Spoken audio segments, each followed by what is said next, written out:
नमस्कार दोस्तों, मेरा नाम है तरुण यादव। स्वागत करते हैं आप सभी का हमारे YouTube चैनल IQ मेंटर में। दोस्तों, आप जानते हैं IQ mentor fast track revision course चल रहा है, जिसके अंडर में हमने मध्यकालीन इतिहास को पढ़ रहे थे। और पिछले वीडियो में दोस्तों हमने पढ़ा था सल्तनत कालीन प्रशासन के बारे में, वहाँ के धार्मिक अवस्था के बारे में जाना था, साथ ही साथ वहाँ के सामाजिक जीवन के भी बारे में जाना था।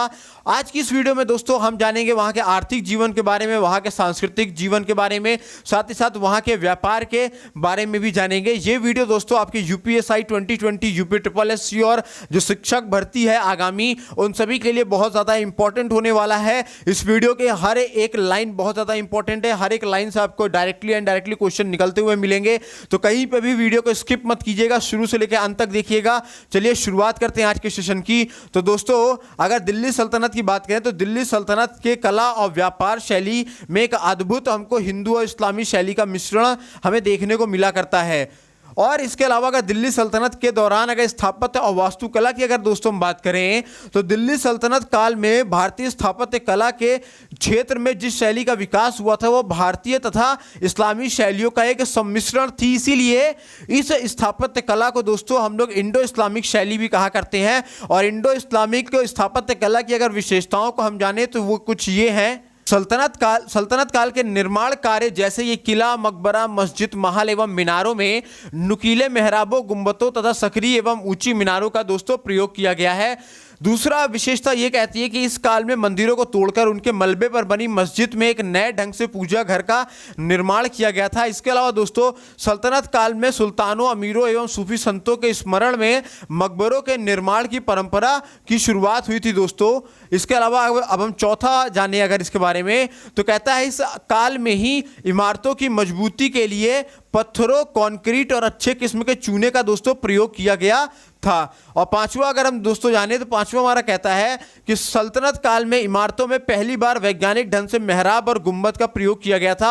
और तुर्क सुल्तानों ने गुंबद और मेहराब के निर्माण में शिला एवं शाहतीर दोनों प्रणालियों का उपयोग किया था।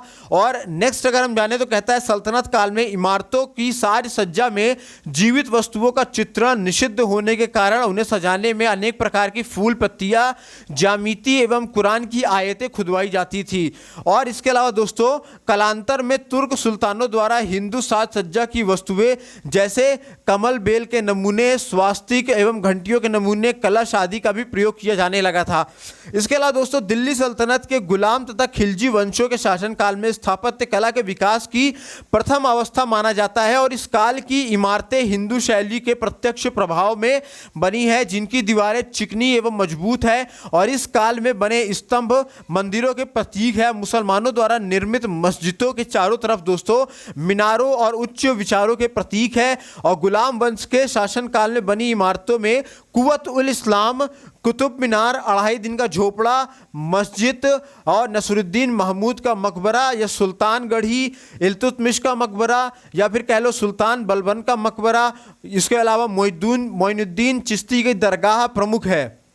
इसके अलावा दोस्तों खिलजी वंश के शासनकाल में बनी इमारतों में जैसे अलाई दरवाजा, जमात खां मस्जिद, ऊखा मस्जिद, खिज्र खां द्वारा निर्मित निज़ामुद्दीन औलिया की दरगाह विशेष दोस्तों उल्लेखनीय है। और इसके अलावा तुगलक वंश के शासकों ने खिलजी कालीन इमारतों की भव्यता और सुंदरता के स्थान पर इमारतों की सादगी और विशालता पर अधिक जोर दिया। और तुगलक वंश के शासनकाल में बनी इमारतों में तुगलकाबाद का दुर्ग, जिसे 56 कोट के नाम से भी जाना जाता है।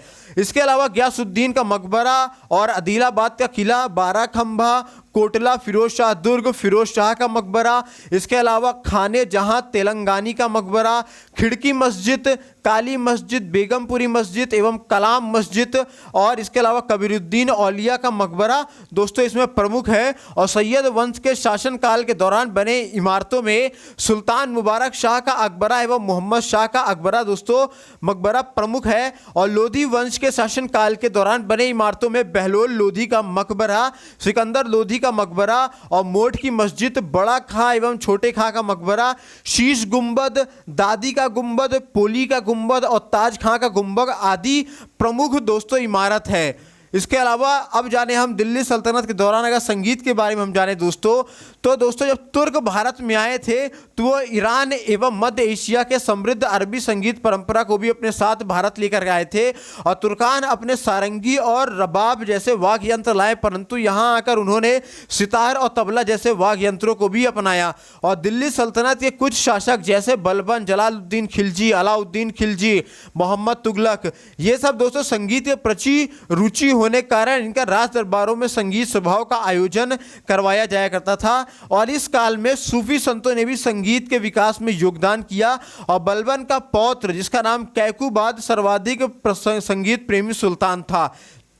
इसके अलावा दोस्तों बर्नी ने इसके बारे में यह भी लिखा है कि कैकुबाद ने संगीतकारों एवं गजल गायकों की इतनी अधिक संख्या में संरक्षण प्रदान किया कि राजधानियों की गलियों तथा सड़कें उनसे भरी हुई थी। बर्नी ने इस समय के मशहूर संगीतकारों शाह चंगी, नुसरत खातून एवं मेहर अफरोज का उल्लेख किया है। और अलाउद्दीन खिलजी के दरबार में तत्वकालीन महान कवि संगीतज्ञ अमीर खुसरो का संरक्षण भी प्राप्त था। और अमीर खुसरो ने भारतीय एवं इस्लामी संगीत शैली के समन्वय से यमन, उसाक, मुआफिक, धनय, मुंजिर, फरगना आदि जैसे अनेक राग रागनियों का जन्म दिया है दोस्तों। इसके अलावा अमीर खुसरो को सितार और तबले के आविष्कार का भी श्रेय दिया जाता है। सर्वप्रथम उन्होंने दोस्तों भारतीय संगीत में कव्वाली गायन को प्रचलित किया। इसके अलावा अमीर खुसरो ने तूतीय हिंद अर्थात भारत का तोता आदि नाम से भी जाना जाता था। और सल्तनत काल में दक्षिण भारत में संगीत पर आधारित कुछ महत्वपूर्ण पुस्तकों की रचना भी हुई थी, जैसे संगीत रत्नाकर, संगीत समय सार, संगीत शिरोमणि, संगीत कैमुदी और संगीत नारायण आदि। इसके अलावा दोस्तों अलाउद्दीन खिलजी ने दक्षिण के महान गायक गोपाल नायक को अपने दरबार में आमंत्रित किया था। और इस काल में प्रचलित ख्याल गायकी के आविष्कार का श्रेय जौनपुर के सुल्तान हुसैन शाह शर्की को दिया जाता है। और संगीत के क्षेत्र में उपलब्धि के कारण इसे नायक की उपाधि प्राप्त हुई थी। अब देखिए ये जो भारतीय शास्त्रीय संगीत थे उसमें जो सारंगी का प्रयोग किया जाता था, ये एक तस्वीर जो आप अपने स्क्रीन पर देख पा रहे हैं, ये सारंगी की तस्वीर है तब के ज़माने में। और दिल्ली सल्तनत के दौरान अगर हम चित्रकारी की दोस्तों अगर हम बात करें दोस्तों, तो मुस्लिम आक्रमण के पूर्व भारत में चित्रकारी का हिंदू, बौद्ध और जैन चित्रकला के अंतर्गत काफी विकास हुआ था। लेकिन अजंता चित्रकला के बाद भारतीय चित्रकला का विकास अवरुद्ध हो गया था। और सामान्यतः सल्तनत काल को भारतीय चित्रकला के पतन का काल भी माना जाता है। और कुरान में दी गई व्यवस्था के अनुसार किसी मनुष्य, पशु, पक्षी या फिर जीवधारी का चित्र बनाना पूर्णतः प्रतिबंधित था। और संभवतः सल्तनत काल में चित्रकारी के विकास के अवरुद्ध होने का यही कारण भी माना जाता है। फिर भी इस काल में चित्रकारी के कुछ प्रमाण मिले हैं जो सल्तनत कालीन कुर्सी, मेज, अस्त्र शस्त्र, बर्तन, पताका, कढ़ाई के वस्त्रों आदि पर दिखाई पड़ते हैं। इसके अलावा इससे यह स्पष्ट होता है कि सल्तनत कालीन शासकों के हृदय में चित्रकला के प्रति घृणा की भावना नहीं थी, फिर भी वे चित्रकारों को जो है संरक्षण नहीं दे पाए थे। अब दिल्ली सल्तनत के दौरान अगर शिक्षा की दोस्तों हम बात करें तो लगभग 1258 ईस्वी में दिल्ली सल्तनत कला और संस्कृति का अत्यंत महत्वपूर्ण केंद्र बन चुका था। चूंकि मंगोलों ने मध्य और पश्चिमी एशिया के सांस्कृतिक केंद्रों को नष्ट कर दिया था, जिसके कारण उस इलाके के जो कलाकार थे उन इलाके के कलाकारों के लिए भारत एक महत्वपूर्ण केंद्र बिंदु साबित हुआ। और इस अवधि में दोस्तों बगदाद और काडोरबा में किसी भी प्रकार की नई वैज्ञानिक खोजों या इससे संबंधित तथ्यों के ऊपर खोजबीन के कार्यों के बारे में पता नहीं चलता है। और शायद यही कारण था कि मध्य और पश्चिमी एशिया के कलाकारों और विद्वानों समुदायों ने भारत की तरफ आने का निर्णय किया और भारत का उन्होंने रुख किया। इसके अलावा दोस्तों उल्लेखनीय यह है कि इस क्षेत्र से आने वाले सभी कलाकार और विद्वान किसी भी प्रकार का पुस्तकालय अपने साथ नहीं लाए थे। और नतीजतन जो भी कविता, संगीत एवं लेखन के संदर्भ में कार्य किया गया वह रचना किसी अन्य ज्ञान के संग्रह से प्रभावित नहीं थी। यही कारण था कि सल्तनत काल में पुस्तकालयों की कमी के कारण भारत में बड़े शिक्षण संस्थानों को विकसित नहीं कर सका था। इसके अलावा दोस्तों और भी अगर जाने तो भारत में मुस्लिम शासन के दौरान धार्मिक अनुदान का प्रमुख, जिसको सद्र ए जहान बोलते हैं, वो हुआ करता था। और इस अधिकारी का प्रमुख कार्य होता था इस्लामी विषयों में शिक्षा प्रदान करने के लिए विभिन्न धार्मिक समूहों को कर मुक्त कर भूमि का अनुदान देना। और इस काल में दो बड़े शैक्षिक संस्था मदरसा जिसको हम लोग मुइजिया और नासिरिया की स्थापना उन्नत अध्ययन के लिए की गई थी। और इन संस्थानों के 3 मुख्य विषय तस्वीर यानी कि कुरान की व्याख्या, उसके अलावा हदीस यानी परंपरा, और फ़कीह यानी संविधान पढ़ाए जाया करते थे। कौन कौन से 3 विषय थे हमारे दोस्तों? वो था तफसीर, जिसको कुरान की व्याख्या बोलते हैं, हदीस जिसको परंपरा बोलते हैं, और फ़िक़ह बोलते हैं संविधान को। इसके अलावा दोस्तों डेक्कन में विज्ञान विषयों के ऊपर खासा ध्यान दिया जाता था। और फिरोज एक बहमनी राजा था जो वनस्पति विज्ञान, ज्यामिति और खगोल विज्ञान जैसे विषयों से संबंधित शिक्षा प्रणाली को प्रोत्साहित करता था। और चिकित्सा विज्ञान पर भी इस काल में खासा ध्यान दिया गया। और 1329 ईस्वी में जिया मोहम्मद ने दवा के ऊपर एक पांडुलिपि, जिसको हम लोग मजमुआ ए जी क्या बोलते हैं, मजमुआ ए जी का लेखन कार्य किया। और इस पुस्तक में भारत और अरब की चिकित्सा प्रणाली के बारे में वर्णन किया गया है। और चिकित्सा विषय पर इस पुस्तक के अलावा मियाँ भुआ के द्वारा 1512 ईस्वी में तिब्बत ए सिकंदरी का लेखन किया गया था। उल्लेखनीय दोस्तों ये है कि यह पुस्तक आंतरिक चिकित्सा प्रणालियों के संदर्भ में एक मानक पाठ्य पुस्तक थी। इसके अलावा दोस्तों सल्तनत काल के प्रारंभिक इतिहास में अमीर खुसरो एक प्रख्यात फारसी कवि थे। और उनका लेखन कार्य दोस्तों सामसिक घटनाओं से संबंधित था। और अमीर खुसरो द्वारा लिखे गए ग्रंथ कौन कौन से हैं पूछे जाता है एग्जाम में? किरान उस सादेन, उसके अलावा मिफ्ता उल फुतूह, इसके अलावा आशिका और खजाइन उल फुतूह है। देन बढ़ते हैं दोस्तों आगे की तरफ। अगर भारतीय में आर्यों का भौतिक एवं सामाजिक जीवन को अगर हम लोग देखें तो कहता है दिल्ली सल्तनत के दौरान व्यापार की बात हो रही है। किसकी? व्यापार की बात हो रही है। तो दिल्ली सल्तनत के दौरान हिंदुओं द्वारा स्वदेशी व्यापार एवं मुसलमानों द्वारा विदेशों का में व्यापार किया जाता था। और इस काल में निर्यात किए जाने वाले वस्तुओं में खाद्यान्न और कपड़े प्रमुख हुआ करते थे। खाद्यान्न के अंतर्गत गेहूं, चावल, दाल, तिलहन, शक्कर आदि आया करते थे। और कपास आदि सामानों को दक्षिण पूर्व एशिया, पूर्वी अफ्रीका और यूरोप के देशों में निर्यात किया जाता था। अरब व्यापारी इन महत्वपूर्ण उत्पादों के लिए लाल सागर के माध्यम से दमिश्क और सिकंदरिया ले जाया करते थे, जहां से इन उत्पादों को वे भूमध्य सागरीय देशों को निर्यात किया करते थे। और अपनी व्यापारिक गतिविधियों को दोस्तों वो अंजाम भी दिया करते थे।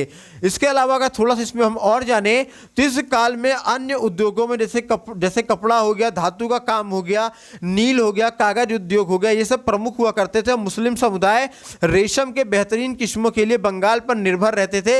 इसके अलावा दोस्तों धातु से जुड़े उद्योगों की तलवारें, बंदूकें एवं अन्य घरेलू वस्तुओं का निर्माण प्रमुख था। और इस काल में बंगाल में चीनी का विनिर्माण बड़े पैमाने पर किया जाता था और उसका निर्यात किया जाता था। और दिल्ली कागज निर्माण का एक प्रमुख केंद्र भी था दोस्तों। और इसके अलावा इन सभी उद्योगों का निजी स्वामित्व के अंतर्गत चलाया जाता था। लेकिन सबसे बड़ी बात दोस्तों इसमें यह है कि बड़े स्तर पर जितने भी उद्योग थे उन्हें सरकारी स्तर पर समर्थन मिला हुआ था। सिर्फ दिल्ली में ही शाही कारखाने में रेशम के लिए 4000 से अधिक बुनकर कार्यरत थे। तो दोस्तों उम्मीद करता हूँ ये सेशन आपको बहुत पसंद आया होगा। अगर सेशन पसंद आया हो तो उसे वीडियो को प्लीज़ लाइक करें, शेयर करें, चैनल पर नया तो सब्सक्राइब करके बेल आइकन को भी दबाएं। Thanks for watching our video. इसके अलावा दोस्तों अगर आप इन सभी वीडियोस की पीडीएफ पाना चाहते हैं तो आप हमें इन नंबरों पे 72 68 00 95 84 इन नंबरों पे दोस्तों आप हमें कैपिटल लेटर में JOIN ज्वाइन लिख करके आप हमें मैसेज करेंगे तो हम आपको अपने IQ मेंटर स्टडी ग्रुप में ऐड कर देंगे, जहां आपको सारी वीडियोस की पीडीएफ आपको मिल जाएगी। डेली के न्यूज़पेपर, डेली के करंट अफेयर्स आपको मिलेंगे। इसके अलावा जो अपकमिंग वैकेंसीज है उन सब की जानकारी आपको मिलेगी। अपकमिंग जो एग्जाम्स है उसके सिलेबस क्या है, उसका ट्रेंड कैसा, इन सभी पे डिस्कशन हुआ करता है। तो आप भी जुड़िए, अपने सभी दोस्तों को जोड़िए, अपने सभी फैमिली मेंबर्स को जोड़िए, अधिक से अधिक लोगों को जोड़िए ताकि आप लोगों के लिए और नए नए कोर्सेज को लाया जा सके। और दोस्तों हम UPSI के लिए हिंदी का भी बैच लेकर के बहुत जल्द आने वाले हैं। 2 या 3 दिन में हम इसको शुरू कर देंगे। तो दोस्तों वीडियो के साथ अंत तक बने रहने के लिए धन्यवाद। मिलेंगे अगले सेशन में, तब तक अपना ख्याल रखिए, स्वस्थ रहिए, मस्त रहिए। जय हिंद दोस्तों।